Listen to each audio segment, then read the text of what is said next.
За Егора Жиркова. Приоритетная задача – восстановить разрушенную систему охраны лесов от пожаров.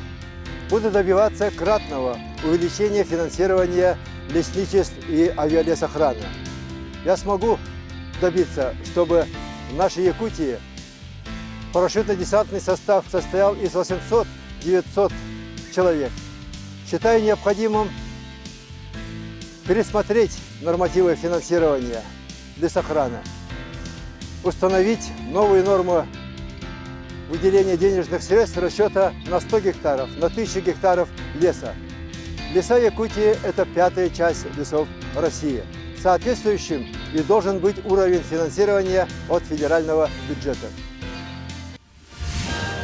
За республику. За Егора Жиркова.